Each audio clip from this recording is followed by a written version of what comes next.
Saan tayo pupunta? At ang dami nating baon. Medyo maliwanag na. Excited tayo today. Kasi matagal-tagal nating hindi nagawa ito this year. Iikutin natin ang buong Cavite. Kung 24 hours man yan or less, basta maghapon iikutin natin. And excited tayo dahil matagal nga tayong hindi nakapag-upload ng videos para sa adventures natin for our segment na libutin ang sariling atin. So basically, libutin ang sariling atin is a challenge and also pangarap para maikot natin ang buong Pilipinas.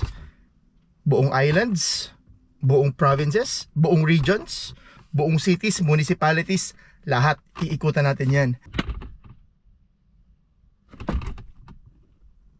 Right? So tara magkape at samahan niyo ko sa adventure na ito. Bawat sulok ng Pilipinas ay may kwento. Mula sa tuktok ng bundok, sa malalayang pulo, hanggang sa makulay na kalsada ng mga lungsod. Merong isang hindi natatapos na paglalakbay. Dahil sa bawat hakbang, sa bawat destinasyon, may isang bagong kwento na naghihintay. Ang bawat tagpo ay nagpapaalala ng kung gaano kahalaga ang pagmamahal sa sariling bayan. Ang pangarap natin, hindi lang makita ang lahat ng ito, kundi ma-experience ang lahat ng adventures, hamon, at higit sa lahat, pagmamahal sa Pilipinas. Tara, libutin ang sariling atin.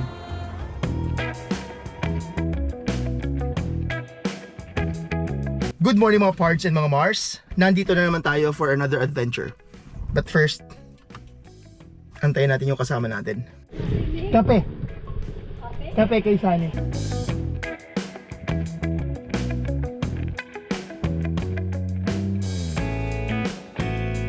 So ayan ang ating partner. Isa lang naman pasahero natin pero ang dami nating foods. Sino? Si Poy mamaya. Kasama si Poy? Susunduin natin. Part ng itinerary.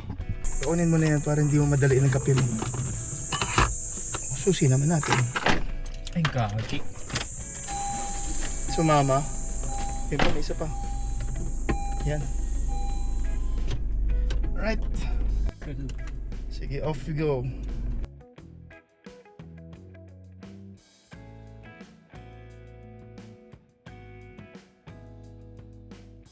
Alright, so time check, it's 6:07. I'm really happy nakasama si Chong. Pinakahuling update ko, Chong, is December or February yata. February, yung natapos yung NCR, tinawid ko yung anong bridge yun?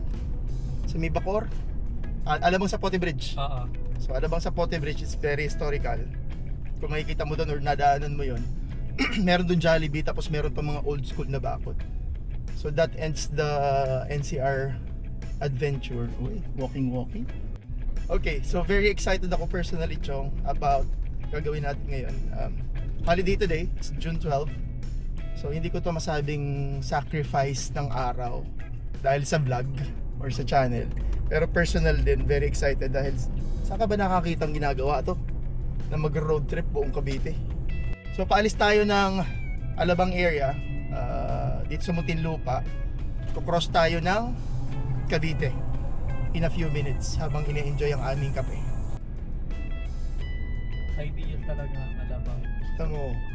Uy, Alright. pinagpala mo yan sa dyan? Oo naman, syempre. O, nakakawasaki ano yan? Oh, Go daw eh. go daw eh. So talaga? Ano na sila? O, talaga. May Naka-KLR sila, no? Oo. Yun ang bago nilang service ngayon.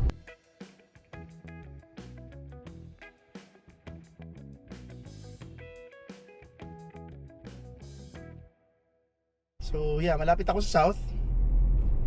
Sa kabilang side, sa right side is Muntinlupa, left side is Las Piñas. Las Piñas.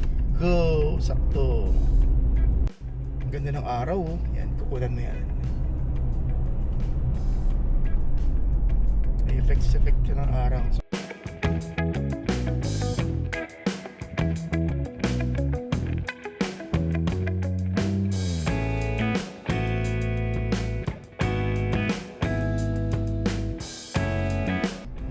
So nakaka-excite dito sa gagawin natin Sunny. Makikita natin lahat ng munisipyo, mga kasulok-sulukan. Imagine mo, At least alam na natin kung saan kukuha ng business permit. imagine mo, ang liit-liit ng sample, Gentry or yung Imus. May mga bayan tayong papasukan dyan. Alam mo yung ang daan lang is kalesa lang yung Oh. nakakadaan. Magkano ba tayo sa jet? Babatang Cavite City tayo? Oo, magka-Cavite City tayo. Yes. Yung peninsula. Yan, yung peninsula. So, There's no other way papasok. babalik tayo. There's no other way Yeah, papasok. So, yun lang. pabalabas. Tsaka feeling ko kailan yung huli mong ikot? Malaking ikot was last year pa, Last year. December. Feeling ko kaya ka last year umikot tapos ngayon na lang ulit nagmura na yung gas eh. Isa pa yun. So, hindi lang dahil sa busy. Plano ko sana mag-shoot noong February or March. Kaso ang taas ng gas nun eh. Hindi pa mura ha, pero Hindi pa mura pero at least bumababa na. nasa 75 range pa rin ng 75-80.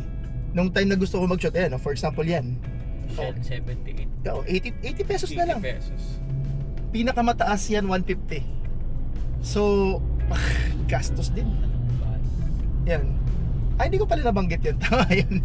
Kaya hindi rin tayo nakapag-ikot recently dahil sa gas crisis, masyadong mahal.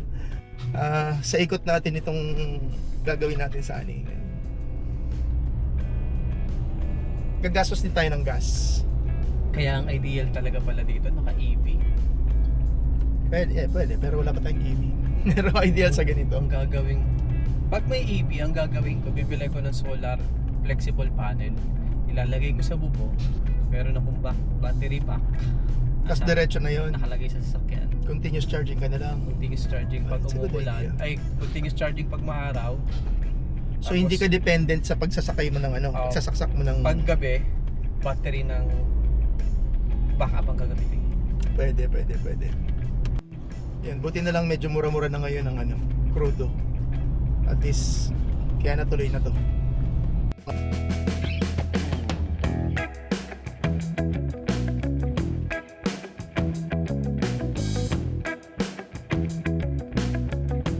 Ay, sarado na sana yung Jollibee? Jollibee. Palang ya. Renovation?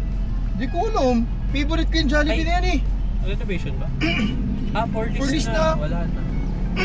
Kasi may Jollibee dito sa kabila. Ay! Nabigla ako dun ah.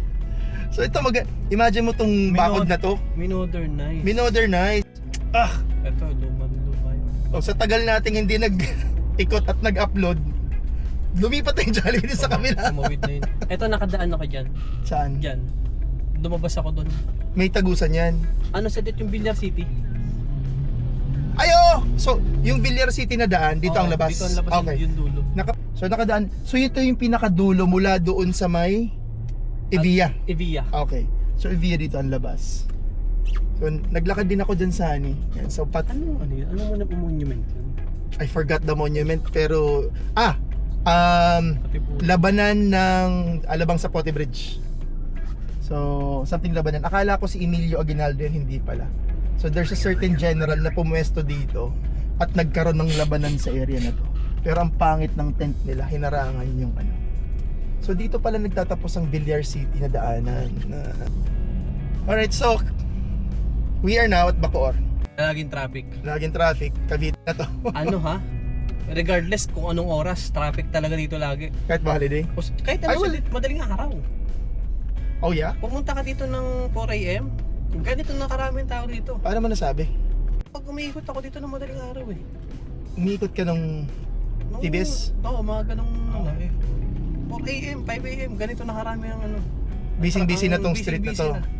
So, this is, I think, connected pa ng Alabang Sapote, not so sure, pero ito na yung road na nagko-connect between Muntinlupa and Bacoor or Metro Manila, boundary ng Cavite Province. So, bayan ng Bacoor, palengke, traffic. So, our first stop or checkpoint is Bacoor City Hall. So, maraming na nagsasabi or pakiramdam nila ang Bacoor is still part ng NCR kasi nga katulad ng ganito, it's so congested, it's so traffic. So itinerary, iikutin namin ang buong Cavite lahat ng city, lahat ng municipality, and maybe yung mga tourist spot, destinations, mga bundok, iikutin din natin yan sa maghapon na ito or buong gabi, depende, hanggang Tagaytay. Kalain mo yung Tagaytay pala is part ng Cavite pa. Akala ko nung araw part yan ng Laguna or ng Batangas. So para mas organized, syempre pinagplanuhan natin tong lakad na to para yung ating Saan papunta? Bacoor City Hall. Go ahead na, nandiyan na kayo. So para mas organized yung lakad namin, gumawa kami ng itinerary, gumawa kami ng plano para hindi masayang yung oras, gasolina, at syempre energy sa maghapon na ito. Considering na may challenge nga kaming tinatapos na may ikot nga lahat ng ito within 24 hours or less or sa maghapon lang. So our first stop is Bacoor. So diretso is papuntang Tagaytay, that's Aguinaldo Highway. We will be taking this bypass. Ay, kung Bacoor, eto yung Bacoor. Bacoor nga, Bacoor pa din naman to. Sa bagay. Emilio Aguinaldo. Sa bagay, tama. Hindi ko alam kasi. So part ng adventure na to is first time namin makikita ang mga landmarks or mga checkpoints namin, which is mga city halls and municipal halls Ano? and everything in between doon sa area na yon, like yung tourist spot, simbahan, heritage sites. Yan, excited tayo makita yon. Okay, at the usual, na-miss natin to bago tayo makarating sa ating destination. Ito na muna ang quick history ng Bacoor City. Bacoor City, Cavite, the gateway to the historical capital of the Philippines. Our very first stop in our journey across the province of Cavite. Bacoor is where millions of travelers pass every single day.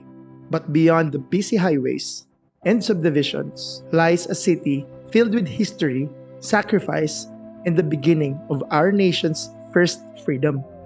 Located in the northern part of Cavite, Bacoor is approximately 15 kilometers from Kilometer Zero at Luneta Park. Depending on the traffic, the drive usually takes around 30 to 45 minutes. Because of its strategic location, Bacoor serves as the main gateway connecting Metro Manila to the rest of Cavite. Bacoor is bordered by Las Piñas City to the east, Muntinlupa City to the southeast, Imus City to the south, Kawit to the west, and Manila Bay to the north. Its location has made Bacoor one of the fastest growing cities in Calabarzon. Long before it became a bustling city, it was already an important coastal settlement during the Spanish colonial period. Bacoor officially became independent town on September 28, 1671, after separating from Parañaque, since dati, isang lugar lang sila. More than 2 centuries later, it became one of the most important battlefields of the Philippine Revolution. The first and second battles of Zapote Bridge were fought here, while the nearby Battle of Imus became one of the revolutionaries' earliest victories. These events cemented Bacoor's place in Philippine history. Now, bakit kaya siya tinawag na Bacoor? There are several theories about the origin of the name Bacoor. The most widely accepted is that it came from Tagalog word bakod, meaning fence or boundary, referring to Bacoor's role as the frontier between Parañaque and the neighboring Cavite towns. Another theory says that the name came from the local bamboo species called Bacoor, which once grew abundantly around the area. Anumang storya ang paniwalaan nyo, Bacoor has always been known as the gateway to Cavite. Today, Bacoor is home to more than 660,000 residents, making it one of the most populated cities in Cavite. It covers about 46 square kilometers, roughly comparable in land area to the cities of Parañaque or San Juan combined, but with a much larger population concentrated within its neighborhoods. Following a barangay restructuring in 2023, Bacoor now has 47 barangays organized into 2 legislative districts. Places to visit? If you're visiting Bacoor, don't miss these historic and cultural landmarks. Zapote Bridge, site of 2 historic battles. Bacoor City Hall, St. Michael the Archangel Parish Church, Bahay Tisa, Molino Dam, and Bacoor Bay coastal area. These places tell the story of a city that witnessed both war and progress. Interesting facts, did you know Bacoor once carried the revolutionary name Gargano during the Philippine Revolution.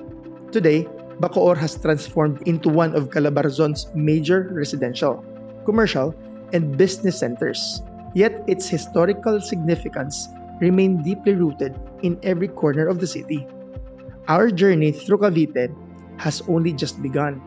From the gateway of the province, we now continue to the city where one of the revolutionaries' first great victories was won.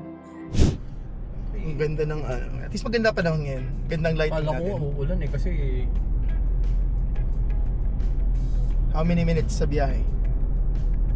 So sa biyahe natin, we are really glad na nandito si Chong. May katulong tayo mag-navigate, drone shots natin, and of course sa footage. And syempre, may kakwentuhan tayo para naman tayo nasa left side. Mamaya.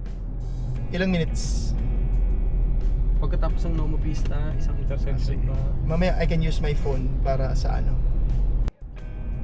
Inorganize nga natin to na susuyurin. Medyo naging complicated yung paggawa ng itinerary natin kasi ang target natin is of course mag-start ng Bacoor kasi yun naman yung gateway papuntang Cavite from Metro Manila, and then mag-e-end tayo ng Carmona, ending ng Cavite, at papasok naman tayo ng Laguna via Carmona.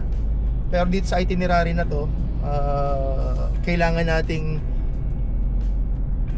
pag-isipan yung dadaanan dahil susunduin natin yung anak ko mamaya at sasama siya dito. So from here Bacoor, diretso tayo ng GMA.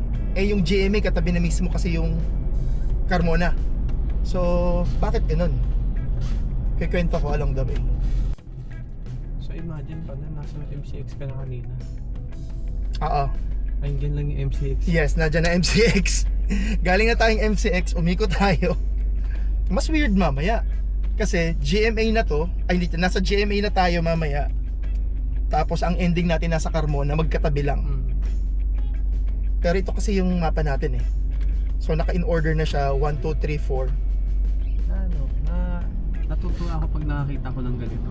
Ano dyan? Naka full gear, taas naka small bike. Yes. Ganyan din ako dati. Ako din eh. Tama ba? Anong tawag sa road na to, Sani? Ano to? Bago lang to eh. Bacoor Road eh. Bacoor Road. Itong Bacoor Road na to, konektado to sa Molino Road Molino naman. Road. I thought Molino is a separate municipality, barangay lang pala siya. Kasi ang laki ng Molino. Nasa left side pa to. Yung map natin, paliko na tayo dito. We are just 3 minutes away from the City Hall. Ayan oh. Pero naiihi ako, iihi muna tayo. Ayan, lapit na lang natin. Ito yung Malapalasyong City Hall din. First time ko itong makita. Kulit kid. Ba't ba ako napadpad dito? Kasi kumuha kami ng permit para sa TPS. Yan, oh yung laki nga. First checkpoint. Buena mano. Ang maganda yung ano yun, no? Kada step natin tataihan. Ang tanong, dyan tayo gagawa ng thumbnail, Sani. So, hindi ko alam kung pwedeng pumasok. Pwede ba pumasok? One way. Kung pwede naman. Wala namang reason para... Yeah. Yung magandang pang thumbnail dito, oh. Wala namang reason para pagbawalan sa City Hall. Iihi ako. Na public office. Okay. So, thumbnail tayo. That's the City Hall ng Bacoor. Ayan. So kung mapapansin nyo, may drone tayo ngayon. Salubong ako sa lighting. Ganito lang. Isa pa.